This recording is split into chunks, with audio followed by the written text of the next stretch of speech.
Bonsoir à tous, Parashat Vayetse, et je voulais parler d'un sujet dont on parle peu, trop peu, c'est comment Yaakov va être rétribué pour son travail par Lavan. Et donc il y a un accord qui est conclu entre eux, et on parle de nombre, il y a beaucoup de versets qui me paraissaient en tout cas on va dire, pas tellement intéressant, savoir comment exactement il va être rétribué, quels sont les types d'animaux qu'il va garder. Je vais dire, donc l'accord c'était le suivant. Vayassar, vayamahu et atiyashim, ha'akudim, vehateluim, ve'et kol ha'izim ha'nekudot va'tluot, kol asher lavan bo bechol chum ba'kesavim, vayiten beyad banav. Donc on est dans le chapitre 30, verset 34. Et je vais lire la traduction, simplement le verset 35. Le verset 35. Il retire à ce jour même les boucles cerclées et tachetées et toutes les lèvres marquées de points et tachetées. Tout ce qui contenait du blanc ainsi que tous les brunâtres d'entre les moutons, il les remit entre les mains de ses fils. Donc ça, c'est ce que fait Yaakov. Pourquoi? Parce qu'en fait, je continue parce qu'il y a une sorte de complément. Vayechemu hatson el hamaklot, telad hatson akudim, mekudim utluim. Non, utluim, Ah, ça, c'est dans le bien. verset 39. Ça, c'est vraiment le verset qui est pour moi chapitre donc 30, verset 39. Page 170 dans l'Artscroll.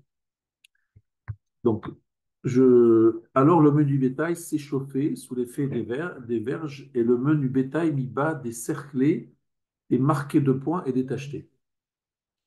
והכסבים הפריד יעקב, ויתן פני הצאן אל עקוד וכל חום אל צאן לבן, וישת לו עדרים לבדו ולא שתם על צאן לבן. Donc en fait, l'accord entre Yaakov et Lavan, c'est quoi? Je vous rappelle comment tout a commencé.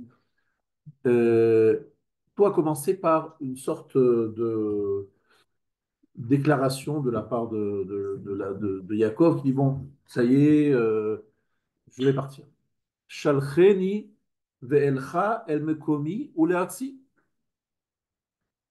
Il lui dit, voilà, le temps a passé, je me suis marié, j'ai des enfants. Shalcheni, laisse-moi partir. Mieux que ça, renvoie-moi. Elcha el mekomi. Tna et nashai et yeladai, asher avati otra bahen ve'elecha. Donne mes femmes, mes enfants, pour lesquels j'ai travaillé dur, hein, 14 ans, et je vais partir. Et là, Lavan dit, voyons, Lavan, Imna matzati chen venecha nichashti vayivarcheni Adonai biglalecha. Là, Lavan dit, non, non, je veux pas que tu partes. La bénédiction m'est venue grâce à toi. Je suis béni grâce à toi. Vayoma nokva secharcha alai ve'etena. Fixe-moi ton salaire et je le donnerai. Et là, Yaakov, c'est lui qui propose, hein, c'est lui qui propose, il propose la chose suivante. Evor bechol soncha hayom.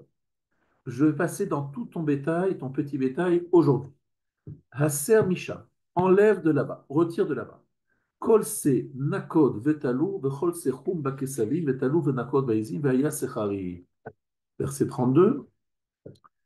Je vais passer en revue tout ton menu bétail aujourd'hui. Retire de là-bas tout agneau marqué de points ou tacheté et tout agneau brunâtre parmi les moutons, ainsi que les tachetés ou marqués de points parmi les chèvres, ce sera mon salaire.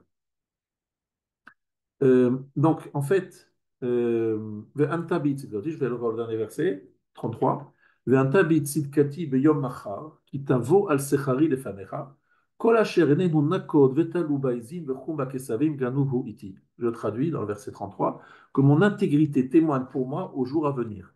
Quand elle viendra devant toi pour mon salaire, tout ce qui n'est pas marqué de points ou tacheté parmi les chèvres, ce qui n'est pas ou qui n'est pas brunâtre parmi les moutons, aura été volé s'il est en ma possession. Qu'est-ce que vous comprenez là maintenant? Comprenez que chez Yaakov, on ne peut trouver que un bétail qui aura donc une couleur brunâtre, que ce soit sous la forme de points, sous la forme des fois de tâches plus larges que des points. On parle aussi de akudim. Alors, akudim, ça veut dire cerclé, c'est qu'en fait, ils étaient blancs, mais avec au niveau des pattes quelque chose, une sorte de cercle marron. Ah, c'est ça, ça. Ah, vous avez essayé Brunâtre, il ça. appelle ça. Voilà, il y a toutes sortes ici d'images pour essayer de voir cela. Figuré. Voilà. Ah. De manière à ce qu'il n'y ait plus. Et il y a donc une distance. Voilà. Donc, et c'est donc ce jour-là qu'il enlève tout ça, tout ce bétail. Il y a des tâches. Euh, alors évidemment, qu'est-ce que fait Yaakov? Yaakov, il met près de l'endroit où les animaux vont boire, il met des morceaux de bois euh, qu'il va entailler de manière à ce que les animaux qui se rapprochent de cette source et voilà, pour se désaltérer et soit impressionnés par ce qu'ils voient au niveau de ces morceaux de bois et que voilà, ils aient ce genre d'animaux. Bref, ce qui me dérangeait un petit peu, c'est quelque part le, combien de versets, combien de répétitions, combien de détails. Alors la Kabbalah explique, ce sont des neshamot qui le reprennent. Je n'arrive pas à ce genre de choses, c'est trop loin de ma perception. Et donc, je vais essayer de vous proposer une explication différente. Franchement, c'est grâce à vous parce que je n'avais jamais vu ça et je suis tombé dessus par hasard, entre guillemets. Incroyable, parce que quelqu'un m'a donné ce livre aujourd'hui. Je ne sais pas qui c'est qui l'a posé près de moi et je suis tombé juste, comme je me suis dit. Ashgacha pratique. Mina Shamaim, c'est vraiment bien du ciel. Je ne l'ai pas cherché, c'est venu comme ça. Bon. Alors, non, ce que je vais faire, c'est un livre sur le Rav Moshe Shapira, donc c'est un de ses élèves, si j'ai bien compris, si je ne me suis pas trompé. Il s'appelle le Rav Elazar Rehem, l'auteur de cet article. Rav Elazar Rehem, et vous allez voir des choses incroyables qui va sortir de. Je pense que c'est un élève de Rav Shapira, je suis pas sûr. En tout cas, le livre est un livre qui est consacré à la mémoire du Rav Shapira, et généralement, ce sont ses élèves qui sont là. Bien. C'est tout ce livre ou on a pris une partie d'un autre livre? Non, non, non, c'est un livre qui est consacré à sa mémoire et qui est en fait un recueil d'articles et du Rav ou de ses élèves. Et donc, ce Rav Elazar Rehem, il fait remarquer quelque chose de très intéressant sur la notion de Akudim. Akudim. Et surtout, il va nous expliquer qu'est-ce que symbolisent trois types d'animaux. C'est quoi ces trois choses? Parce que je répète le verset qui va être à la base de notre étude. C'est le verset 39. Vateladna Hadson Akudim, Nekudim, Uteluim. Traduction, le menu du bétail s'est chauffé, d'accord? Et le menu du bétail mis bas, des cerclés, des marqués de points et des tachetés. Et ça va être ça, la récompense de Yaakov. Et ils vont donner naissance à ce type d'animaux, alors qu'elles sont blanches, parce qu'elles verront, près de l'endroit où elles vont boire, ce genre ces morceaux de bois, etc. Voilà un petit peu le sujet. J'ai posé un peu l'ambiance. On va essayer de comprendre qu'est-ce qu'il y a derrière ça. Bon, Laban avait enlevé de son bétail. Amen. Amen. Il a enlevé de son bétail tout ce genre de bêtes. Exactement. Parce que, voilà, normalement, en fait, Oui.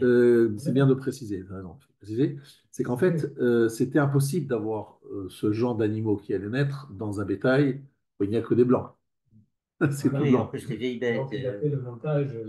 Il lui a donné les vieilles bêtes, il lui a Oui, donné tout ce qui qui- était vert, il lui a donné tout ce qui était blanc. Donc, normalement, il n'est pas censé y avoir des tachetés, aucun sens, c'est pas possible. Alors, qu'est-ce qu'il a fait Yaakov? C'est pour ça qu'il a mis près de l'endroit où il s'abreuve, près de l'abreuvoir, ces bâtons voilà, entaillés. voilà, entaillés. Et d'ailleurs, au niveau des bâtons, il y a aussi trois termes. Livné, lach, lach, ça veut dire humide, louz et harmon. Livné, louz et harmon. Alors, je vous dis, des verges fraîches de peuplier, de noisetier et de châtaignier. Merci à la traduction. Donc, on a ici trois types de branches, d'arbres, enfin, des morceaux de bois, mais qui viennent du peuplier, noisetier et châtaignier.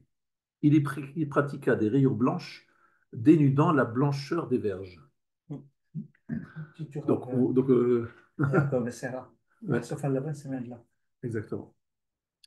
Alors, sauf à la vanne, justement, en dénudant la blancheur des vergers, etc. Des châtaigniers, des noisetiers. Voilà, tout ça. Des peupliers, noisetiers et châtaigniers à cette époque, à côté de chez Lavanne. Ouais. On est dans la région, une des régions les plus riches quand même de la planète. Donc sachez qu'on Ouais. est la famille de Abraham se trouve à l'endroit où se rejoignent les deux fleuves, le Tigre et l'Euphrate. Ceux qui connaissent un petit peu d'histoire antique, ils savent que c'est là-bas que se trouvait le berceau de la civilisation de l'époque. C'était pas New York et c'était pas non plus Paris. Oui, mais ça.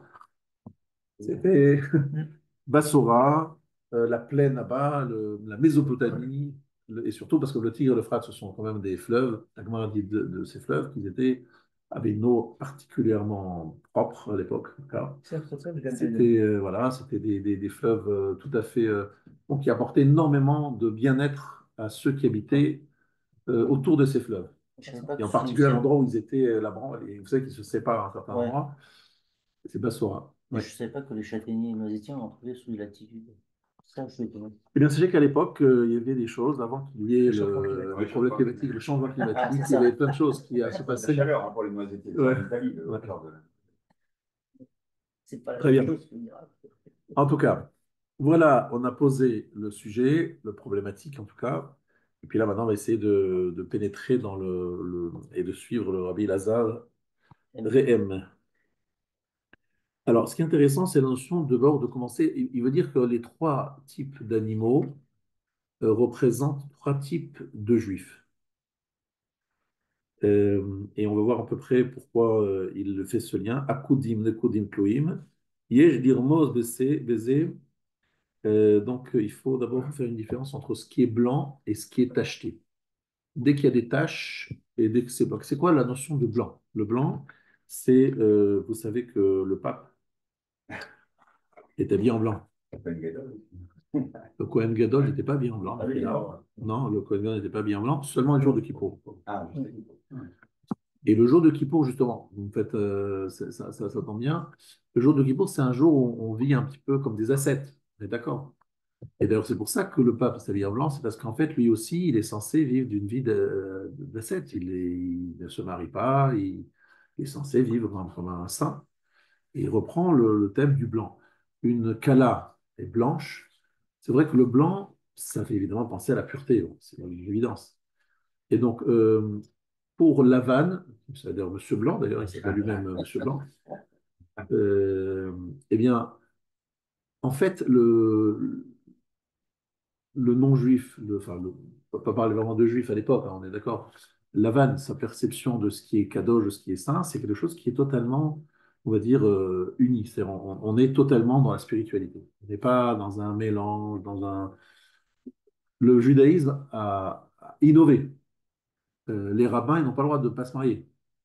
Un rabbin doit être marié, et même des rabbins qui ont perdu leur femme très tard, ils se sont remariés. Le Rav Kadouri, c'est un exemple. Il s'est remarié très très tard.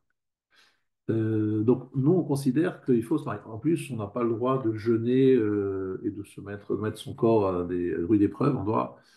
Bon, il y a quelques rabbins qui font des efforts tout à fait particuliers, mais ils sont considérés comme des élites particulières et c'est pas du tout l'exemple à suivre.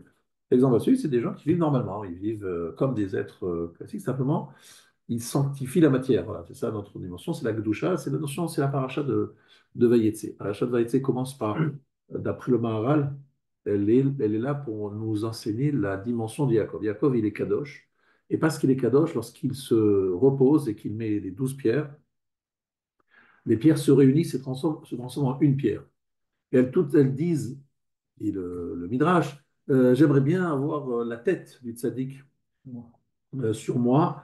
Et donc, pour faire la paix entre ces 12 pierres qui se disputent le mérite de soutenir la tête de Yaakov, Hachem transforme ces 12 pierres en une pierre. Alors, le Maharal dit qu'à son époque, mais je ne pensais pas qu'à son époque, il y avait des gens qui se moquaient des paroles de nos sages en disant, mais c'est n'importe quoi, des pierres qui se disputent, enfin, on parle des enfants, on n'est pas dans des contes et légendes, voilà.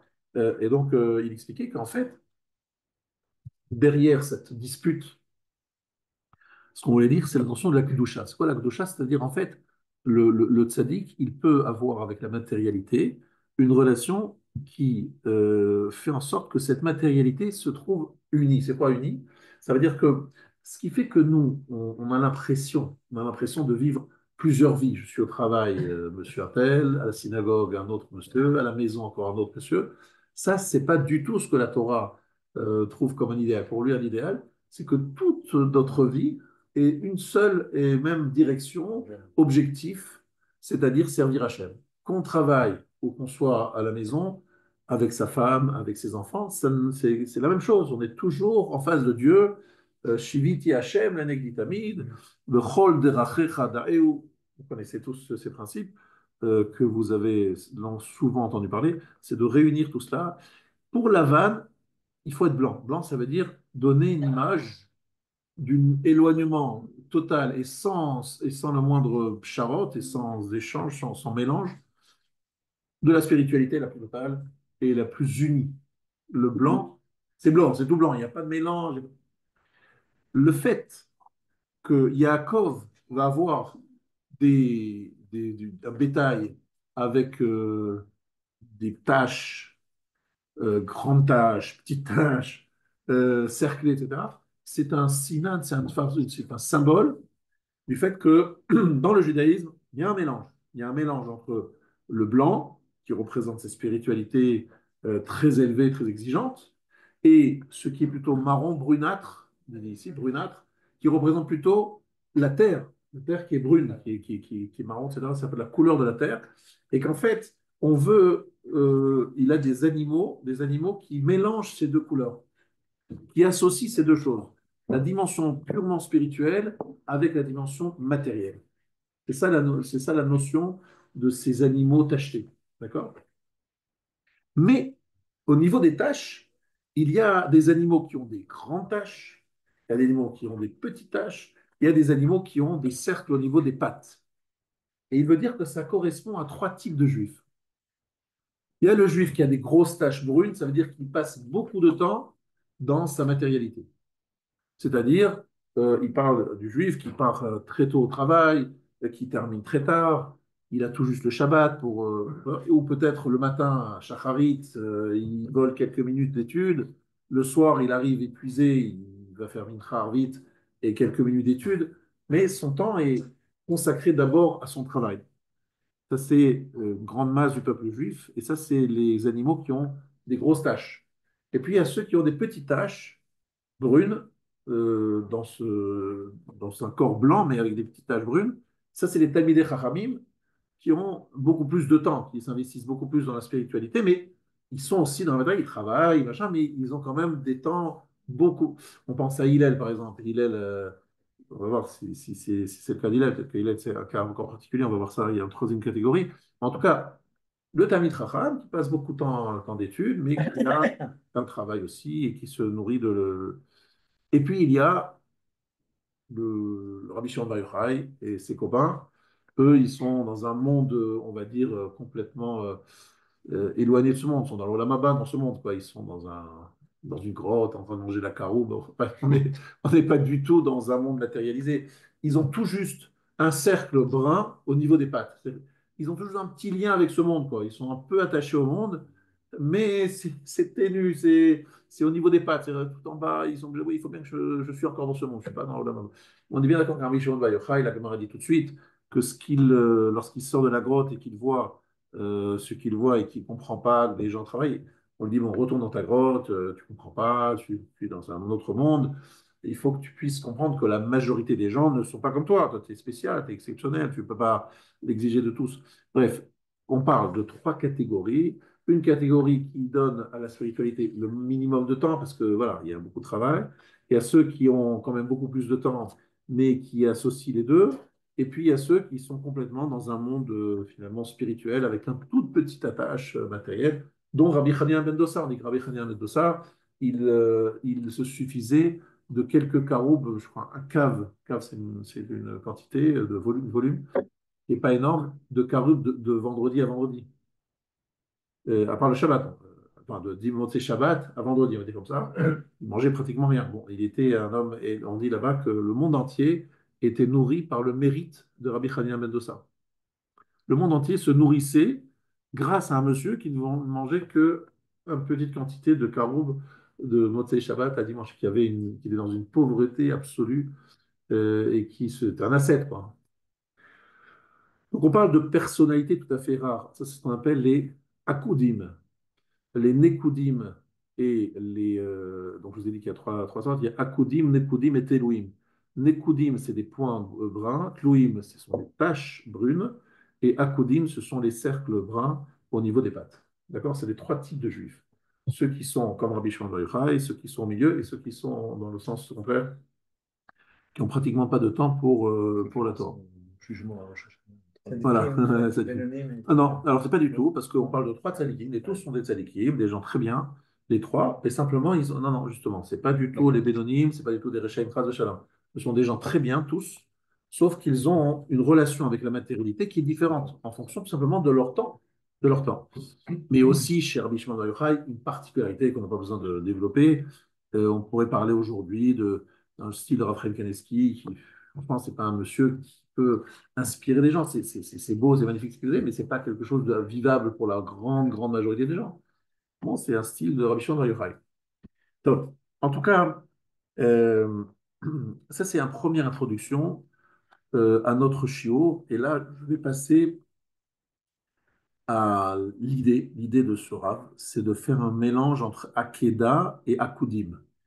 C'est le même mot, Akeda, l'Akeda Yitzhak, et Akudim, la ligature. Alors là, c'est au niveau zénith, c'est des cercles au niveau du. Et il a fait ce lien, et qui est très intéressant, que vous allez voir dans quelques instants. Euh, juste sur ce point. Ce point-là, non, on va voir que c'est beaucoup plus profond. Mais c'est vrai que déjà, au niveau des termes, ça le fait tilt. Je dis Akeda, Akudim, tiens, c'est proche, quoi. Très bien. Alors revenons à Akedat Yitzhak, puisque on nous sommes invités par le terme Akedea et Akudim. Et là, Bimshoch Hayovel, Hema Ya'alu Bahar. Alors, lorsque vous connaissez ce verset, Bimshoch Hayovel, Hema Ya'alu Bahar. Bravo, bravo, bravo. Et c'est dans quel paracha? Bravo, magnifique, magnifique. On a des spécialistes ici. Mais je vais essayer de vous lire dans les mots ce fameux verset. Donc, on est après Matan Torah, puisqu'on est Bimshoch Hayovel. C'est quoi le mot Yovel? Le chauffard du Le chauffard, bonne réponse, c'est effectivement le Yovel, c'est le chauffard, mais on va essayer de voir Rashi, c'est pour ça que je cherche le moi. Euh, Lorsque Bimshoch Hayovel, Hema Ya'alu Bahar, c'est-à-dire qu'à quel moment on va pouvoir monter sur la montagne? On lui dit attention, ne montez pas sur la montagne, attention, ne montez pas. Il y a un moment où vous pourrez monter sur la montagne, c'est Bimshoch Hayovel. Alors, Bimshoch Hayovel, la traduction, effectivement, c'est au moment où on va entendre la sonnerie du chauffard. Vayihi kol hashofar, holech vechazek meod. Moshe Yedaber, Elohim Yanin Bekol. D'abord, effectivement, c'est au moment du don. Akadosh Baruch Hu dit attention, là, c'est le début, le commencement de Matan Torah. Mais Vayi Bimshoch Hayovel Vehem Hayalu Bahar, c'est lorsque je vais faire un autre son, un autre type de son. Là, vous allez pouvoir monter sur le mont Sinaï sans avoir peur de quoi que ce soit. Alors, c'était juste, excusez-moi, donc c'était juste avant Matan Torah. Là, Ishamru lachem alot bahar unegoa bekatseu kalonogea bahar mot yumat. Attention, je vous mets en garde. Je vous dis attention, c'est interdit de se rapprocher de la montagne. Et vaï bimshoch hayovel hema ya'alu bahar. Donc, lorsque le yovel, donc cette sonnerie retentira, donc un autre type de sonnerie, dans ce cas-là, ils pourront monter sur la montagne.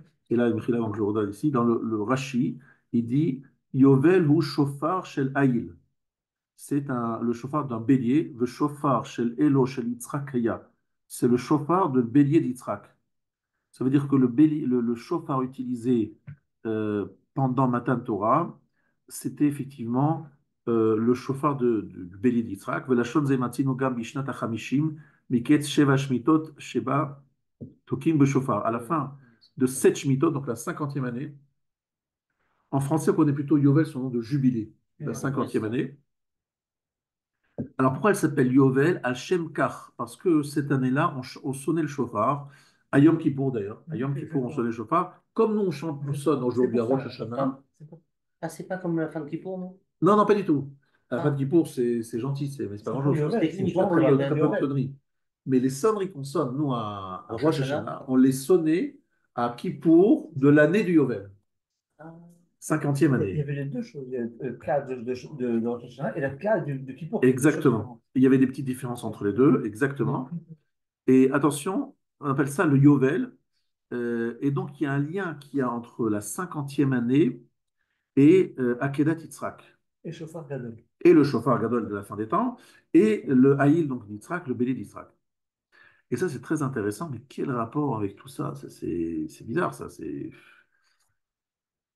Ici, en fait, nos Chachamim nous révèlent, ici le Rav, il nous révèle quelque chose de très intéressant sur ce que doit être la. Lui, il veut tout simplement dire que Abraham va changer totalement de dimension avec Akedat Yitzhak. Ça, vous le saviez, en fait. Mais il va donner une définition de ce changement. Qu'est-ce qui va se passer vraiment au niveau d'Abraham au moment d'Akedat Yitzhak? Est-ce que vous connaissez la Gemara qui dit, dans Choulin, page 89, Gadol ma shenemar be Moshe ve Aaron yoter mima shenemar be Abraham. C'est plus grand ce qu'il dit à propos de Moshe et Aaron, plus que ce qu'il dit à propos d'Abraham. Shehem amrou benachnu ma. Eux, ils ont dit, que sommes-nous? Et alors que lui a dit, va mochi afar va efer. Je suis poussière et cendre. Eux, ils disent, qui sommes-nous? Que sommes-nous? Genre, il ne se trouve même pas un comparatif avec quelque chose d'existant. Alors que Abraham dit, anochi afar va efer. Et donc, il y a quelque chose. Gadol, la Gemara dit, c'est plus grand ce qui est dit à propos de Moshe Aaron que ce qui est dit à propos d'Abraham. Maintenant, anochi afar va efer, c'est écrit avant Akedat Yitzhak. Bien avant Akedat Yitzhak. Au moment d'Akedat Yitzhak, vous le savez tous, qu'il y a chez Akadosh Baruch Hu, il lui dit vas-y, prends ton fils, allez où le Ola, amène-le en tant qu'holocauste. Et lorsque le malach dit à Abraham non, non, non, stop,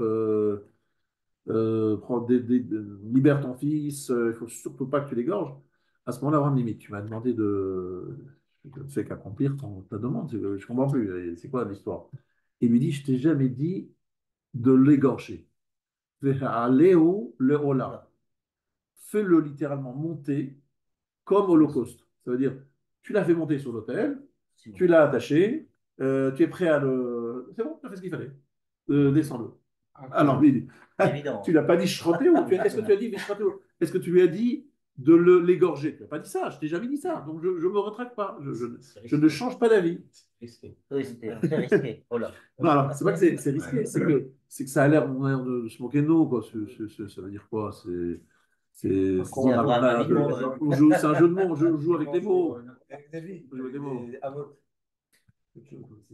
C'est comme ça que je l'avais compris. Je me suis dit, bon, ça me dérangeait un petit peu ce tour de passe-passe. Et là, lui, il veut dire que non, pas du tout. Parce que lorsque on apporte le haïl, le bélier, vous savez tous que à ce moment-là, aller ou le hola, fais-le monter en tant que Lola, à la place de ton fils, al kol avoda chez Asa vimenu hayam mitpalel veomer. Pour chaque travail qu'il faisait avec ce sacrifice, hayam mitpalel veomer, il priait en disant, Yehi ratzon, shetezu keilu asuya bimni, keilu beni shachut, keilu beni. Chaque fois qu'il faisait un acte sur le bélier, il demandait à Hachem, Yehi ratzon, que ce soit ta volonté, que ce que je fais avec le bélier, c'est comme si je l'avais fait avec mon fils. Donc on se dit encore une fois, et on sait très bien que en fait c'est comme ça qu'il faut apporter un corban. Lorsqu'on apporte des sacrifices, c'est en fait Abraham qui a inventé le principe du sacrifice. Parce que le fait de prendre un bélier à la place de son fils, c'est la transmutation, très bien, bonne traduction, bonne définition. Lorsque un juif amènera le sacrifice expiatoire à la suite, ce sera quoi? Que ça soit à ma place, quoi. Je fais cette chose en animal, mais en fait, c'est moi qui aurais dû être à la place de cet animal, mais que l'animal soit à ma place, etc. C'est ça le message du Corban. Chaque Corban, c'est en fait le système d'Akedat Yitzhak qui est repris et qui a été validé par Hachem, parce qu'il dit non, amène le bélier pour moi, comme nous dit nos Chachamim, Afaro Shel Yitzhak Savour Agabe Mizbeach. La sang de Yitzhak se trouve sur l'autel. La sang de Yitzhak, quel sang de Yitzhak? Yitzhak, il n'a pas été ni égorgé et encore moins brûlé. Réponse, Substitut. le bélier qui est au substitut de Yitzhak, Comme si c'était Yitzhak. c'est comme si c'était Yitzhak. Et cette capacité-là de faire ce switch entre le bélier et Yitzhak, et ça, le Rav nous dit, c'est quelque chose qui a pu se faire parce que Yaakov, Abraham a compris quelque chose, et c'est ça que je vais vous expliquer aujourd'hui, qu'il est passé de Nekodim à Akodim. Voilà, c'est en fait ça le chiot. Passer de Nekodim à Akodim. Nekodim, c'est des tâches. Je vous ai dit que Akodim, c'est genre Rabbi Shimon Bar Yochai, c'est voilà, c'est ce niveau-là. Alors, je vais vous expliquer ce que Abraham aurait compris au moment d'Akedat Israël, qu'il n'avait pas vraiment apprécié avant. Comment le fait de dire mets ton fils à aller ou le Ola, c'est pas le fait véritablement de l'égorger, le fait d'être totalement prêt à le faire et d'avoir fait cet acte dans le bélier, pour Hachem, c'est exactement la même chose que s'il avait tué Yitzhak. C'est kiff-kiff, c'est la même chose. Mais pour y arriver, il faut avoir une perception. Et cette perception des choses, euh, comme l'a dit le Rav, Vekip Shoto Adain Hitema. Si on voit les choses simplement, c'est étonnant. Devadaï Mashmao Dehaleu Leola, Ihakriveu Kilchato. Lorsqu'on dit à quelqu'un, apporte-le en holocauste, ça veut dire lui faire de la shrita et faire tout ce qu'il faut selon l'alacha. S'il lui avait dit égorge-le, mamash, là il n'y aurait pas eu de takana que au moment où il l'aurait vraiment égorgé.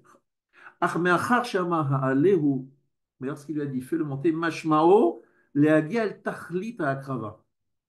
ce n'est pas de vraiment de l'égorger, c'est de l'amener au but même de ce que représente la hakrava.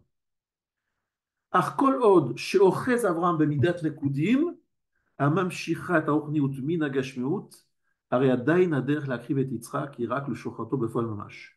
Tant qu'Avraham est un mida de nekudim, je rappelle que nekudim c'est les petites taches. Hein. Donc on a expliqué que c'était les Talmidei Chachamim qui faisaient ce mélange, cette cohabitation.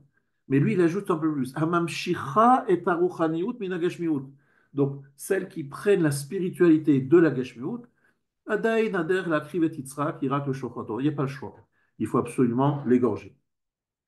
Mais lorsqu'il a vu le bélier, il a compris qu'il pouvait apporter Yitzhak grâce à ce bélier. Vezeu omek anisayon. Voilà la profondeur de cette épreuve de la Kedat Yitzhak. L'intosh le gamre et amish'en et agashmit, auto afar va faire, se détacher totalement de cet appui matériel qu'il a exprimé en disant je suis afar va faire, ou l'ishtamesh barak emtsaï le hashpa, d'utiliser la gashmut que comme un moyen pour que s'investisse, que apparaisse la rouchaniout. Imkin mali Yitzhak gufo, mali ha'ail shetarta. Il n'y a pas de différence entre Yitzhak lui-même ou le bélier qui vient à sa place. Alors, je vais expliquer ça, c'est ça le point de Rocheux, parce que ce n'est pas encore suffisamment clair pour le comprendre, et je vais essayer de vous expliquer ce qu'il est en train de dire. Il est en train de dire quelque chose d'assez fin, d'assez profond, et que je dois expliquer. Mais je vous ai donné un peu le cadre. Abraham doit changer de dimension spirituelle. Il doit passer de Nekodim à Akodim. Jusqu'à présent, Abraham comprend les choses comme la plupart des gens vont comprendre. On va prendre la Rouchanio de la Gashmut. Ça veut dire, pour cela, pour arriver à s'élever spirituellement, il faut passer par la Gashmiut. La Gashmiut, c'est-à-dire une approche matérielle, Anochi Afar va Efer, je suis terre, je suis cendre, c'est-à-dire j'assume ma matérialité et je me dis, je vais m'élever vers la spiritualité. Il y a une sorte de recherche et d'avancée à travers. En deux mots, si je vais traduire ça dans des mots plus simples et plus concrets, un juif, il met les tefilines, un juif, il fait le Kriyat Shema, un juif, il fait Shabbat. Qu'est-ce qu'il fait? Il fait des actes, il fait des maasim. Il se dit, en faisant ces actions, et encore plus j'en fais, et plus je le fais mieux, et plus je le fais d'une façon précise, je m'élève spirituellement. C'est ce que nous faisons, on essaye de faire au quotidien, on est d'accord. C'est-à-dire que je passe par des actes gashmiim pour accéder à la Donc, si je veux accomplir la Kedat Yitzhak, bah, il faut que je lui fasse la shrita, parce que tant que je ne l'ai pas égorgé, je n'ai pas fait l'acte. Je peux pas dire, ah, j'étais prêt avec les tefilines, hein. J'avais les tefilines devant moi, j'étais prêt à les mettre. Mais bon, à la place, je me suis dit, bon, je vais mettre des boîtes noires, il y a rien dedans, mais c'est comme si je l'avais fait, on est d'accord? Non, vous êtes gentil, non, non, non, il faut mettre les tefilines, il était bien gentil, tu vas faire ce qu'il faut faire, exactement selon la halakha, et après, on va pouvoir parler. Mais là, non, ça va pas, on est d'accord. Excuse-moi, Rav. Est-ce qu'on peut dire que le point le plus ultime, si on pousse le curseur le plus loin possible pour tirer la spiritualité de la matérialité, ça s'appelle Tchiyat HaMetim? Peut-être, mais là, vous allez un peu vite, parce que là, vous êtes en train déjà d'essayer de Moi, de me- j'ai une question, j'arrive pas à Vous allez un peu comprendre. vite. J'arrive pas à comprendre. D'accord, d'accord. Mais là, mais vous ne pouvez pas comprendre pour l'instant. Je pense que vous ne pouvez pas comprendre. Donc, je n'ai pas le droit de vous poser des questions avant d'être allé au bout de mon développement parce que c'est trop fin. J'ai peur qu'on se vote. Après, il n'y a pas de problème, on discutera et on essaiera de développer. Mais je pense que là, maintenant, il faut essayer juste d'écouter. Donc, jusqu'à présent, j'ai dit quelque chose de facile. C'est-à-dire, on est en train de faire un acte matériel, très matériel, des mitzvot, des maasim tovim, donc plein de choses. Et en fait, qu'est-ce qu'on est en train de faire? On est en train de dire, à travers ce travail où mon corps est totalement présent, donc par exemple les tefilines, je m'élève au fur et à mesure, c'est ce que nous comprenons, ce que nous percevons nous tous les jours. Lorsqu'on passe à la dimension de Hakodim, c'est autre chose. C'est Rabbi Shimon Bar Yochai. Rabbi Shimon Bar Yochai, finalement, il fait des quoi dans sa vie? C'est 13 ans là qu'il a fait. Il était quoi? Il était dans un grotte. Qu'est-ce qu'il faisait? Il étudiait la Torah. Il mangeait quelques carottes, un peu d'eau. Il faisait très peu d'actions. Très peu d'actions, Rabbi Shimon Bar Yochai, à ce moment-là. Il était quoi en train de. Alors, c'est quoi son mode de vie? C'est pas pour ça qu'on est sur Terre finalement. On n'est pas sur Terre pour être dans la contemplatif. Sinon, après sur 20 ans, on a le temps là-bas de faire tout ce que vous voulez au niveau contemplatif. Mais on est sur Terre avec un corps, avec des actions, avec des mitzvot. On est là pour faire. On est d'accord? La notion de Hakodim est une dimension supérieure. Pourquoi? גילוי שכינה בטהרתם. זו מידת העקודים. להבין שאין הגשמיות, אלא מסגרת לאחוז בה את הרוחניות. La n'est qu'une misgeret. Misgeret, c'est qu'une sorte de moyen, on va dire, oui, mais ouais, c'est ça, pour saisir la rouchaniout. Ça veut dire, en fait, à ce niveau-là, on parle d'un niveau très, très élevé, hein, c'est pas celui de chacun d'entre nous, je pense pas, que vous avez cette dimension-là, mais je pense pas non plus. C'est-à-dire que la spiritualité, la shrina se trouve à l'intérieur de cette gashmiut. Donc en fait, à partir du moment où je suis arrivé à la midat ha'akudim, donc la midat de Rabbi Shimon Bar Yochai, donc cette dimension très élevée dont je parle, et que j'ai compris que la gashmiut est la misgeret, zeu shekavash Avraham rachamav, eno shehitzliach legalot mitachat larachamim et midat hadin betaharat כך, מה לי גופו של יצחק, מה לי העיל, מזה כזה יתכנס הקדוש ברוך הוא. J'explique. Lorsque on dit que Akadosh Baruch Hu avait créé le monde de Midat Hadin et qu'il a associé Rachamim, d'accord? Shitef, il a été Meshatef. En haolam mitkayem, Amad veshitef Midat Arachamim le Midat Hadin. Donc il y a Midat Hadin, on associe Midat Arachamim à Midat Hadin. Qu'est-ce que ça veut dire? Ça veut dire qu'en fait, c'est pas qu'il les a vraiment collés l'un à l'autre, associés. C'est qu'en fait, c'est resté din. C'est midat din. Mais que pour que ça soit, entre guillemets, plus accessible et plus doux et moins. Voilà.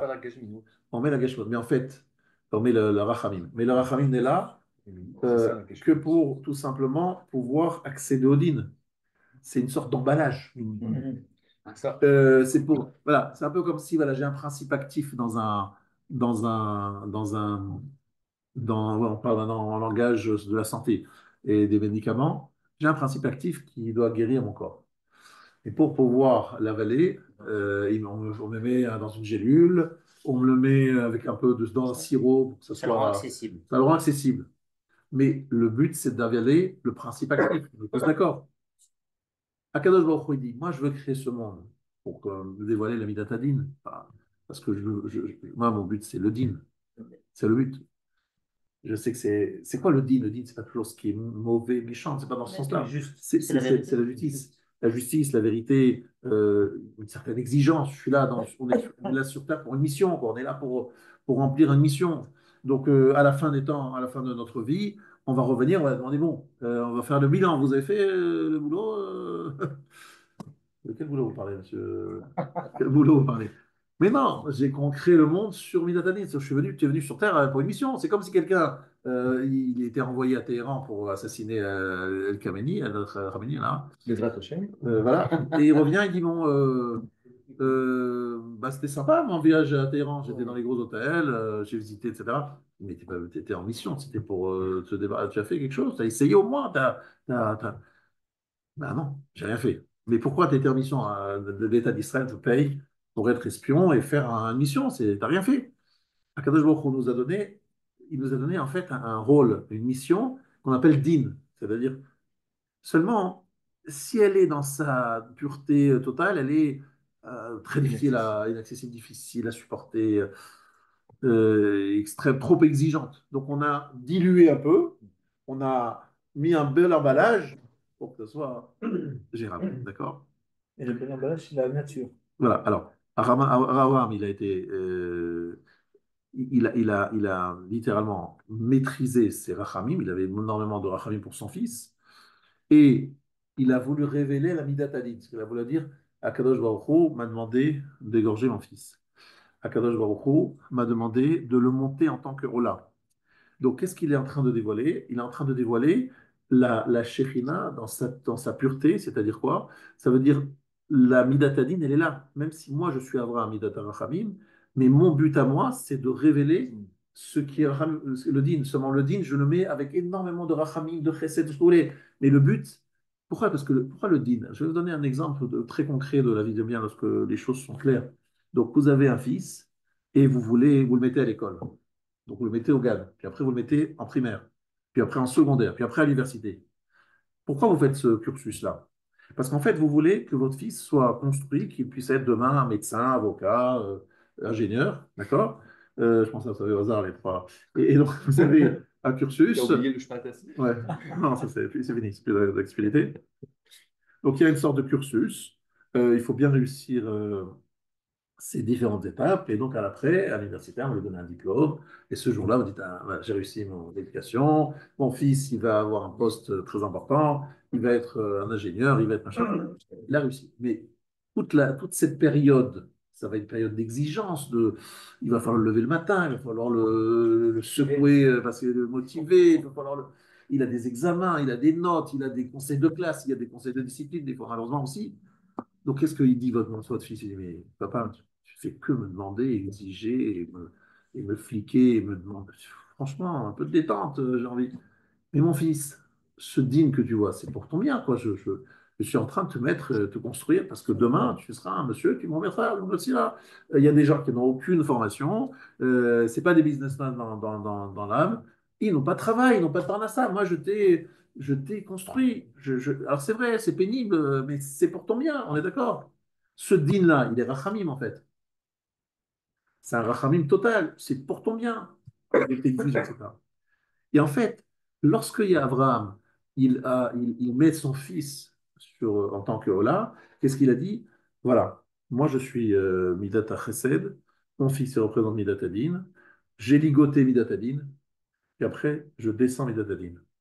Je la ressors, je la protège, je lui dis voilà, c'est bon, tu peux descendre mon fils.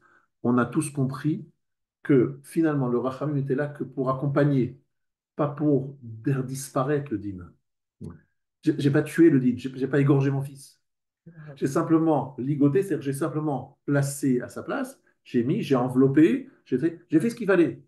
Et une fois que j'ai fait ça, je suis malé rachamim. Et le rachamim, pour que le din s'installe, a besoin d'une enveloppe très épaisse pour que ça soit acceptable. Mais finalement, Abraham lui-même va devoir sauver Midatadine, non seulement sauver, mais lui donner toute sa place et tout son, montrer qu'en fait, lui, Abraham, il était prêt à l'égorger, mais il était prêt tout simplement à révéler ici que ce qu'Akadosh Baruch Hu veut, ce qu'Akadosh Baruch Hu attend de ce monde, c'est pas que le Rachamim tue le din, que Abraham tue Yitzhak. C'est qu'au contraire, Abraham donne toute sa place à Yitzhak en disant Yitzhak, c'est la finalité. Et tu nous dis qu'on peut. Et il justifie toute mon action. Il accompagne mon action. Il est tout simplement travailler ensemble. C'est pas que je dois aller le aller ou le là. Je dois l'amener en holocauste, c'est-à-dire je dois essayer de faire en sorte que tout le monde comprenne que cette Midat Adin a été totalement réalisée. Le but qu'Akadosh Baruch Hu avait pour le monde, c'est totalement réalisé. En faisant quoi? En le mettant sur un autel et en redescendant de l'autel. En mettant le haïl à la place de mon fils. Sans le haïl, on ne pouvait pas le comprendre. Alors, justement, j'ai pas fini, c'est pour ça que. Voilà. Alors, lorsqu'on prend le haïl et qu'on met à la place, et on dit, voilà, c'est comme s'il était déjà. C'était comme si le bélier était vraiment Yitzhak. Ça veut dire quoi? Ça veut dire que lorsqu'on sonne le chauffard et qu'on rappelle le haïl, c'est-à-dire la corne du bélier, et qu'on sonne le chauffard, on rappelle le bélier, c'est-à-dire celui qui a pris la place de Yitzhak, celui qui est vraiment. Pourquoi? Parce qu'en fait, Abraham a dévoilé. Le but, c'était pas de faire la shrita à Yitzhak. Le but, c'était qu'Abraham comprenne quelque chose qu'il n'avait pas compris jusqu'à maintenant. Qu'Abraham dévoile quelque chose qu'il n'avait pas dévoilé jusqu'à maintenant. Qui passe de Nekudim à Akudim. C'est-à-dire qu'il n'est pas besoin de travailler par la Gashmiut. La Gashmiut n'est pas seulement un moyen pour nous amener à l'Ruachaniut. C'est pas seulement parce que je mets mes tefilines que j'accède à l'Ruachaniut. C'est qu'en fait, la Ruachaniut se trouve à l'intérieur même de la Gashmiut. Elle se trouve, la Shrina, elle est befoal, elle est présente, même dans quelque chose d'extrêmement matériel. Seulement, pour cela, il faut être capable de l'apercevoir. Qui l'a compris au maximum? Moshe Aaron, il dit, Nachnouma, qui sommes-nous? C'est quoi nous sommes-nous? Qui sommes-nous? Mais vous êtes des êtres, des gens bien, non. Nous ne sommes rien, nous ne sommes qu'un moyen et au service de la spiritualité. Quelque part, on est complètement annihilé, on disparaît totalement devant cette spiritualité qui, en fait, habite le monde entier. Il ressent la présence d'Hachem partout. Et quelque part, moi, je suis juste un misgueret. La Gashmot n'est qu'une misgueret. C'est qu'un droit. Je traduis ça dans d'autres mots pour que vous compreniez bien de quoi je parle.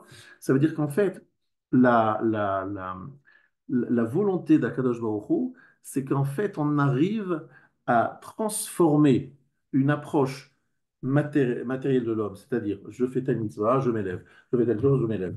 Et je vous rappelle que c'est ce que le shiur que j'ai donné cette semaine encore dans le Rantral, il dit que la seule façon pour la neshama de s'élever, c'est justement de transcender le corps, de faire participer le corps, d'élever le corps, donc d'élever la gashmiut. D'accord? Ça, c'est la seule façon d'y arriver. Sauf que chez les êtres, les élites, comme Rabbi Shimon Bar Yochai, ils arrivent, avec leur force spirituelle extrêmement puissante, à regarder toute la matérialité et à y trouver dans chaque élément de matérialité une étincelle divine, une sorte de présence de Shrina, qui les dispense de passer par le Maasé, l'action, pour aller vers la Rouhaniot. La Rouhaniot, ils la découvrent sans passer par le Maasé, sans passer par l'action. Il la voit comme ça, il la découvre, il la voit partout. Et Abraham n'avait pas le niveau? Non, Abraham n'avait pas le niveau avant Akedat Yitzhak. C'est au moment de l'Akedat Yitzhak où il a compris, je n'avais pas compris, je n'avais pas vu ça. Pour moi, c'était qu'une action. Il faut faire la Shrita pour pouvoir vraiment accéder au Émet. Il faut l'action pour arriver à cette élévation. Pour Abraham, il n'était pas possible d'imaginer qu'il allait faire cet acte, il n'allait pas le terminer. Quand tu n'as pas fait l'acte de l'égorger, tu n'as pas fait l'acte de le démembrer, tu n'as pas fait l'acte de le brûler, tu n'as rien fait. Il dit Abraham, j'ai rien fait là. Je me dis non, tu n'as pas compris. C'est une dimension supérieure auquel tu dois accéder, ou sans arriver à l'acte, donc en étant un Rabbi Shimon Bar Yochai, tu peux déceler les étincelles de spiritualité sans passer par l'action, parce que l'action. Alors, ce que dit Saint Paul. Désolé. Non, mais ça, Je suis désolé. On est à 500 Non, non, km de. c'est ce que dit Saint Paul, l'esprit. Je suis désolé. C'est pour ça que je vais peut-être faire attention, mais là, c'est exactement ce que dit Saint Paul. Alors, Enfin, la différence entre Saint Paul et Rabbi Shimon Bar Yochai, pardon, pas évidemment, mais c'est ce qu'il a dit. Attachons-nous à l'esprit, pas à l'acte. voilà. Non, Donc, la Mila, différence, et c'est donc pas besoin de passer par la mais Mila. pas du tout. Il y a le shritage du bélier. C'est le fond de l'affaire. C'est pour ça que je te dis. Il y a le shritage du bélier. Non, justement. La shrita du bélier qui vient à la place de la shrita de Yitzhak, mais c'est pas seulement ça. Il faut bien comprendre quelque chose. Rabbi Shimon Bar Yochai, il ne comprend pas ceux qui sont là en train de faire leur travail du quotidien. Il dit, bon, on est dans la grotte, on est en contact avec Akadosh Baruch Hu. Et Akadosh Baruch Hu, et la Gemara nous dit, attention, ce que fait Rabbi Shimon Bar Yochai, c'est réservé à une élite. Rabbi Ishmael, tout de suite, il dit Arbe asuken, velo alta beyada. Beaucoup ont fait ce que fait proposer Rabbi Shimon Yochai. Ils n'ont pas réussi. Et ils sont évidemment arrivés à peut-être des symboles, des digressions terribles et dangereuses.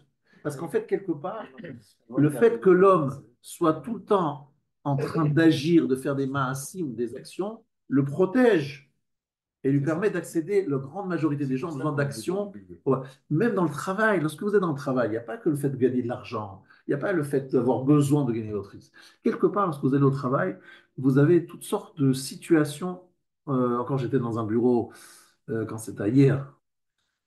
J'ai dit à celui qui est dans le bureau, je dis, fais attention, il y a toutes sortes de bonnes femmes là-bas qui tournaient. Bon, je dis, pas facile de, voilà, de éviter le patron, hein, machin. Je dis, fais attention, fais... Je lui dis, mais en même temps, il est dans le monde de l'action. Il est tout le temps en train de se protéger, d'agir. C'est plus facile, effectivement, de s'enfermer dans les yeshiva ou dans le bureau Aleph et de se dire, finalement, moi, je suis bien dans le truc.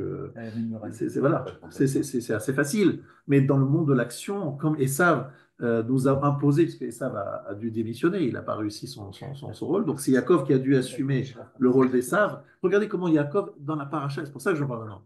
Parce que qu'est-ce qu'il fait ici, Yaakov? On va parler des pas, des lignes et des lignes de sa façon de gagner sa vie. Il est en train de travailler là, Yaakov. Hein. Et c'est qui? C'est Yaakov, le Kadosh, le machin. Il est en train de travailler et de dire, attends, il va prendre des morceaux de bois, il va les préparer, il va réfléchir, attends, cet animal, machin. Il fait quoi? Il agit, il travaille. Dans la paracha prochaine, qu'est-ce qu'il va faire, Yaakov? Il a peur des sables. Dites-moi quelque chose. Qu'est-ce que Hachem lui a dit? Ushmar ticha bechol asher telach. Je te garderai. Il dit Hachem, je dis, pas de problème, je suis avec toi, hein, n'aie pas peur. Et qu'est-ce qu'il fait Yaakov? Il a peur. Et ça va, il a peur. Mais je me dis, mais si j'ai la place de Yaakov, je dis, bitachon, bitachon, bitachon. Hachem, il m'a promis, je suis le maître, le père des 12 tribus. C'est impossible qu'il m'arrive quelque chose. Donc, je fais ma tefila, c'est normal, je prie, et Hachem Yazor. Et qu'est-ce qu'on le voit faire? La guerre, les cadeaux, c'est possible, c'est pas Yaakov, ça. Non? Et ici, il est là en train de s'occuper de son bétail et d'avoir encore plus de bétail. Je me dis, mais c'est possible, c'est pas Yaakov. Alors qu'est-ce qu'il est en train de faire, Yaakov? Il fait a priori le rêve de son père. Yitzhak, il est dans son coin, enfermé, il voit pas bien. Lui, il fait en fait quelque chose de très important. C'est qu'en fait, il fait la notion de akudim. C'est-à-dire, en fait, il est tout le temps en train de dire, voilà, moi, je comprends les choses dans leur essence, mais il faut absolument qu'à travers mon travail, j'arrive à le faire apparaître. En deux mots, ce que je dis à ce chef d'entreprise, si toi, tu représentes la moralité dans ce monde autour de toi qui n'est pas très moral, si tu représentes la droiture dans ce monde qui est un peu tordu, si toi tu représentes avec ta spiritualité intense dans laquelle tu es, et que tu restes droit dans tes bottes, qu'est-ce que tu vas faire? Une chose que moi je ne peux pas faire. Tu fais Yaakov Avinu avec Lavan, tu fais Yaakov Avinu avec Esav. C'est-à-dire que tu pars de la spiritualité et tu rentres dans la matérialité, non pas pour y accéder. Tu n'utilises pas la matérialité pour t'élever. Tu es en train de prendre la spiritualité et tu la montres comment elle est en connexion avec le quotidien.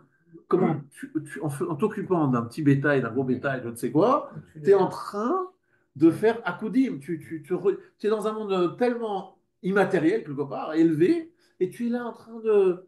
Et d'ailleurs, Rabbi Shimon Bar Yochai, lorsqu'il comprend ça, vous savez ce qu'il fait? Eh bien, il arrive il dit, bon, j'ai bien compris, Hachem m'a fait une belle réprimande. Il arrive près de la ville et qu'est-ce qu'il fait? Il dit, mais qu'est-ce que je peux faire pour être utile ici dans cette ville? Il commence à travailler. Rabbi Shimon Bar Yochai, après les 13 ans, il se dit, non, j'ai compris, il faut que je m'occupe du clan Israël. Et il commence à faire des choses pour exactement la Gemara. La Gemara, je me rappelle où elle est dans la page 33 dans Brachot, la Gemara Omer.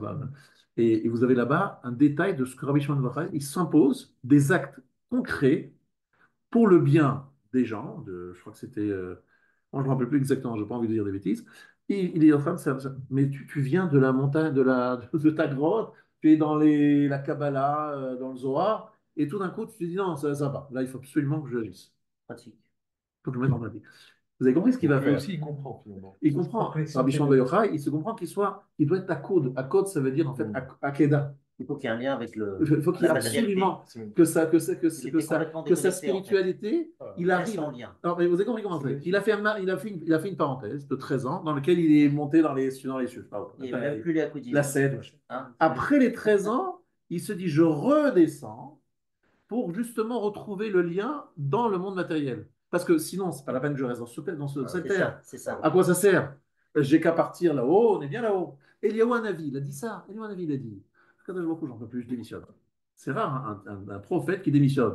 Il dit Kano Kiniti Lachem, j'ai essayé de me battre contre les idoles, je vois que ça ne fonctionne pas bien, s'il te plaît, je démissionne. Je lui dis très bien, tu donnes à Elisha le truc, et tu disparais, il est parti. Et Wanavi, il a dit, j'en peux plus. Je peux pas, je n'arrive pas, j'ai essayé, je n'arrive pas, je m'en vais. Rabbi Shimon Bar Yochai, il n'a pas dit je m'en vais. Il a dit, maintenant que je suis arrivé à ce niveau-là, il faut On descend. absolument que j'arrive à montrer dans un acte très concret Difficile. que j'arrive à... Et c'est ce qu'il y a de plus difficile. Bah oui, bien sûr. Et c'est ce que fait Yaakov lorsqu'il arrive devant Shrem. Arrivé devant Shrem, il s'est débarrassé de Lavan, de Esav. Il est en train d'organiser, c'est pour ça qu'il a inventé la monnaie, d'après la Gemara. Qui a inventé? Yaakov, devant Shrem, il a dit voilà, il faut que je fasse quelque chose pour les gens. Comment je peux me rendre utile? Et donc il est là-bas, il s'occupe de. La Gemara dit qu'il est s'occuper, ou bien de créer une monnaie, il y avait une autre, je crois qu'il y avait une autre proposition de la Gemara. Je dis mais quel rapport? C'est tout le commerce. En fait, Yaakov Avinu, il commence 63 ans un peu à la Rabbi Shimon Bar Yochai. Après 63 ans, on lui dit bon, Esav, il a raté sa mission, c'est toi qui prends le rôle d'Esav. Et il se trouve catapulté d'abord dans le galout, l'exil, c'est-à-dire Esav et Lavan, donc il est obligé de se protéger, c'est pas évident, déjà de rester indemne. Vayavo Yaakov Shalem Sukkota, là maintenant, ça y est, il s'est débarrassé de tous les ennemis. Il dit maintenant, je vais faire comme Rabbi Shimon Bar Yochai, je vais savoir qu'est-ce que je peux faire, comment je peux être utile. Mais je ne comprends pas, ça n'a pas besoin de toi, Rabbi Shimon, t'es un tzaddik, va dans ta yeshiva. Non, non. Comment maintenant je peux régler les problématiques de ce monde en les regardant d'en haut? Vous voyez ce que je veux dire? Garder les pieds sur terre. Pas en commençant par en bas. Ça, j'ai commencé au début de ma carrière, j'ai commencé par le bas, je suis monté. Maintenant que je suis arrivé en haut, je redescends pour redonner à ce monde une dimension qui s'appelle Akudim, Akeda. Parce que je sais que c'est Non, pas. non, c'est très bien. Mais ça veut dire C'est- qu'on c'est- ne peut plus dire tout à fait qu'on sanctifie la matière. C'est pas comme ça qu'il faut parler. La matière, c'est Ouais, ce qui est non, tu dis, Ouais. pour qu'on révèle le Ouais, digne C'est ça. à travers les actes spirituels sur lesquels, à un moment donné, on va s'arrêter. Par exemple, la ligature, on ne va pas le faire. Mais on est obligé d'avoir le bélier parce que sinon, ça voudrait dire on est un peu comme le Saint Paul. Alors Exactement. non, il faut agir. Voilà. Et Mais l'action que tu fais dans le bélier, c'est exactement comme si tu l'avais fait dans le body track. Parce qu'à partir du moment où tu es arrivé à ce niveau-là, c'est ça. tu peux faire avec un bélier ce que tu aurais fait avec Donc, une sac. heureusement qu'on a Et, les bases. et je vais vous donner un exemple de ce que j'ai vécu. Moi, j'ai vécu ça. Je vais vous expliquer. Je suis en train de vous décrire quelque chose de vécu. J'avais une question très scabreuse. C'était un problème d'une femme qui trouvait son mari, il y avait des problèmes, machin, bref. Et je me suis dit, la seule personne à qui je peux parler, c'est Rav Steinman. Bon, j'ai fait un aller-retour en Israël.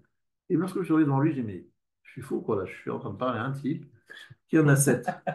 Et je vais lui parler d'horreur, de trucs, de tromperie, de sexe, de machin. Je dis, mais c'est honteux, je vais le salir. Bon, moi, je suis arrivé, je suis là, je vais lui parler. Je lui parle de tout ça. Et je me suis dit, il a une réponse lumineuse. Et je lui dis encore, en fait, ce monsieur, pendant 80 ans, 60, parce qu'il a commencé sa carrière de dirigeant d'Israël à 80 ans. C'est pas, il faut attendre, il faut être patient. Parce qu'il a commencé à 70-80 ans. Pendant 70-80 ans, il ne mangeait pas, il buvait pas, il était en train d'étudier la Torah et d'enseigner la Torah. Bon.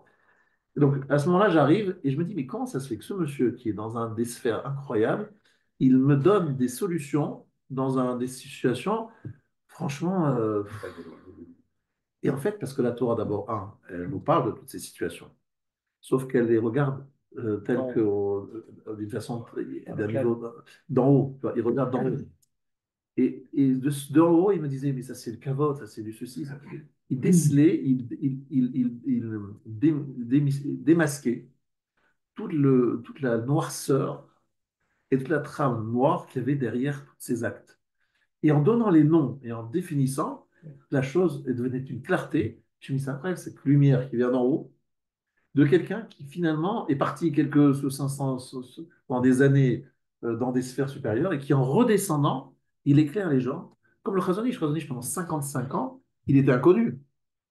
Il arrive en Israël, c'était dans les années 30, et tout d'un coup, tout le monde est venu le voir en demandant, posant des questions, mais incroyables. Et voilà, avec cette lumière qu'il avait prise là-haut, en fait, il l'a ramené à Koudim, il l'a ramené sur terre. Et même Ben Gurion a été très impressionné par lui. Pour vous dire que c'est ça, en fait, ce que Abraham il va comprendre ici, et ce que Moshe et Aaron, c'est leur dimension. Nachnu ma. On est, c'est leur dimension. En fait, ma, c'est qu'est-ce que je suis. Et Mahut, ça veut dire l'essence. En fait, la question et l'essence, c'est le même mot. Mahut, Adam. c'est l'essence. Et c'est Adam. Adam, 45. Ma, 45. Et ma, c'est quoi? C'est la question. Et ma, c'est Mahut, c'est l'essence. Donc en fait, lorsque tu arrives là-haut et tu prends vraiment conscience de la dimension ultime, donc tout en fait se résolve à travers la question. C'est-à-dire en fait, tu remets en question tous les éléments qui étaient en fait au départ comme compris par l'être humain. Comme si les choses étaient évidentes et toi tu remets tout en question et à ce moment-là tu remets une nouvelle définition aux choses. Parce qu'en fait, ce qui est dérangeant, pourquoi est-ce que nous sommes des aveugles quelque part? C'est parce que nous avons été formés et formatés d'une certaine façon et quelque part ça nous a aveuglés. On a une forme de regard sur le monde qui est liée à notre éducation, à notre passé, au fait qu'on est des êtres très matérialistes. Si quelqu'un arrivait à passer de l'autre côté, et après revenir et dire, mais attendez, de quoi vous parlez là? C'est aucun rapport, vous avez rien compris là, vous ne voyez pas la vérité. Et c'est parce qu'il est passé de l'au-delà, il est revenu. Maintenant, vous savez, tout, c'est ça le truc, c'est que Yitzhak Avinu, d'après la Kabbalah, Yitzhak Oui. Yitzhak Avinu est mort. Oui. Mais il n'est pas mort à Il a été cause. chrité. Non, Non, non, non, non, non, non, non. Il n'a pas été égorgé. Il est mort de quoi? Parce qu'il a vu les malachim. Il a vu une vision très très élevée. Donc son âme s'est envolée. On en a parlé ici. Il a eu une nouvelle âme qui est arrivée. Donc finalement, il est passé de l'autre côté et il est revenu. Donc en fait, finalement, lui, lorsqu'il revient, il dit mais ils s'en foutent ces gens-là. Qu'est-ce qu'ils font là? Ils n'ont pas compris ce que c'est la Corban, ils ne comprennent pas ce que c'est Shabbat. Parce qu'en fait, une fois que tu as vu l'au-delà, tu as compris les choses autrement, comme telles qu'elles sont vraiment la mao des choses, l'essence des choses. Aujourd'hui, nous, on est bloqué par l'aspect extérieur qui nous empêche de véritablement voir voilà. Donc, parce qu'on est trop libre. Mais lorsque tu montes là-haut et que tu reviens, Alors là, avec Eva, c'est là avec Eva. Le Rav, en vous donnant la vision de là-haut, Ce qui peut se cacher derrière, voilà. finalement, l'aboutissement à toutes ces actions Voilà. ou de tromperies, etc. Comment ça vous a donné les éléments concrets, Pour résoudre- fondamentaux pour résoudre le pour problème. résoudre le problème. Ouais. Ouais, Bien sûr. Mais parce qu'il vision il la énorme. voyait d'une autre regard. Il avait un autre regard. Lui, par exemple, il faut savoir aussi qu'il disait quelque chose il avait une approche, je vous dis ça en parenthèse, c'est que lui, il disait qu'il fallait toujours, il disait une grande phrase, c'est une grande phrase. Naharaiti, j'étais jeune, Vegam Zakanti, et j'ai. Aussi. Veloraiti, c'est la fameuse phrase. Oui, sauf que à la fin. Veloraiti, je n'ai pas vu, Mevater Mafsid. Celui qui cède, qui fait les concessions, qui perd. Je n'ai jamais vu quelqu'un qui faisait des concessions et qui perdait. Voilà, c'était sa phrase qui répétait sur ça. Il avait beaucoup de phrases comme ça, de principe, bon, c'était son expérience, mais c'est aussi surtout ce qu'il a compris dans haut. Là-bas, c'est souvent là-bas, l'exemple auquel je pense maintenant, c'était quelqu'un qui avait ouvert une optique ou un truc de dentiste ou d'optique, je ne me rappelle plus, il y avait un concurrent, donc bon, il y avait des grandes tensions entre, bref, commerciales, tu vois. Il lui a dit, bon, tu as des problèmes, va déménager ailleurs. Alors, attendez, je ne vais pas laisser tout comme ça, c'est eux, leur faute. Il dit, non, non, je te dis, tu déménages, tu vas gagner. Ils étaient, ces opposants étaient tellement étonnés qu'ils ont dit, mais c'est un problème, c'est pas possible, tu nous caches quelque chose. C'est sûr que tu as un coup derrière. Ils disent, non, c'est mon Rav qui m'a dit ça. Ils sont venus voir le Rav, des goyim, hein. Ils sont venus voir le Rav en disant, mais qu'est-ce que vous lui avez expliqué? Il a dit, je répète, l'oraiti me va terme afsid. Il a déménagé, il a explosé là-bas où il était dans l'autre endroit. Il dit, toi, tu crois que Kadosh Baruch Hu, il te fait il t'embête, c'est vrai? Mais en fait, c'est pour ton bien. C'est pour ton bien. C'est comme celui qui avait une affaire, je crois que c'était à Mahane Yehuda. Il y avait une affaire à Mahane Yehuda, et il y a eu un concurrent qui s'est mis juste en face, qui lui a tout pris, etc. Voilà. Tu sais qu'est-ce qu'il a dit le Rav? Il a dit, déménage. Il dit, mais attendez, mais c'est le meilleur endroit. Il n'y a pas de meilleur endroit à Jérusalem que cet endroit-là. C'est le lieu, Machane Yehuda, où tout le monde passe et je vends quelque chose la première chose, c'est d'être dans un lieu fréquenté. Il m'a dit, s'il te plaît, déménage. Bon, il a déménagé. Il s'est retrouvé dans un lieu beaucoup moins fréquenté, mais bon, il s'en sort Thomas Gomal. Qu'est-ce qui s'est passé? Juste au-dessus, il y avait une femme âgée, très âgée, qui l'a beaucoup aidé, qui l'a beaucoup accompagné.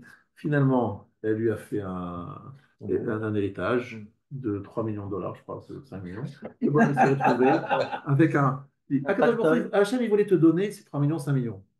Toi, tu as l'impression qu'il voulait en fait que le monsieur il t'a pris ta parnassa.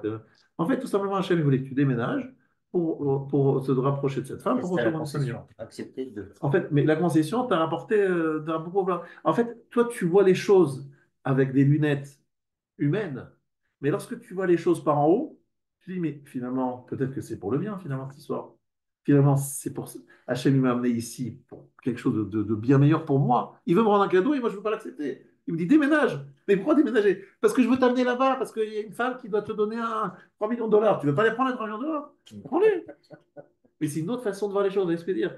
Il y a eu plein d'histoires comme ça. On a discuté. Moi, des fois, j'ai eu des questions sur Aleph. Il m'a dit, en fait, finalement, j'ai vu, mais ça, c'est le Torah, mais ça, finalement, c'était pour le bien.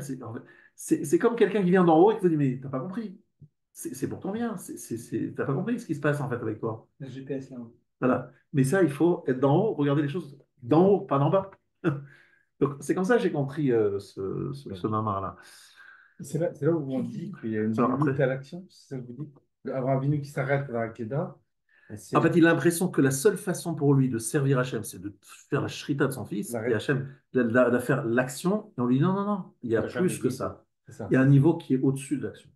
Vous pouvez répéter les paroles? Mali, Sarah, Mali. Vous avez dit tout à l'heure. Oui. Si ça vous dérange pas. Alors, j'espère qu'il y a plusieurs parties. Il y a d'abord Vayale ou Leola Tachadeno, Al Kol Avoda Sheasavinu, Hayam Itpalel Omer Yiratson, Shetoezu Kilu Asuya Bibni. Que ce que je fais là, c'est comme s'il avait fait avec mon fils. Donc lui, il est dans la kavana. Il dit, moi, je pense, j'ai la kavana de faire ça avec mon fils. Mais mon fils, il n'est pas là, c'est un bélier. Mais comme je pense à mon fils, c'est comme s'il était là. Transpose. Oui, mais dans les mots, il dit comment l'oracle là? Mali, Beni, Mali, Aïl. Mali Gufo Shel Yitzhak, Voilà. Mali Ha'il, Mise Kazeit Kales Akadosh Baruch Hu. Quelle différence entre le corps de Yitzhak? Quelle différence avec le bélier? De cela, comme cela, Akadosh Baruch Hu sera glorifié. Ça veut dire qu'en fait, à partir du moment où tu comprends et tu te relis avec Hachem, Hachem te dit, prends le bélier, prends le bélier. Hachem il dit, moi, ça m'est égal à moi, un bélier, Il le ne truc, veut c'est la pas même chose. forcément, il C'est traque. c'est exactement la même chose. Ça revient au même. C'est la même chose.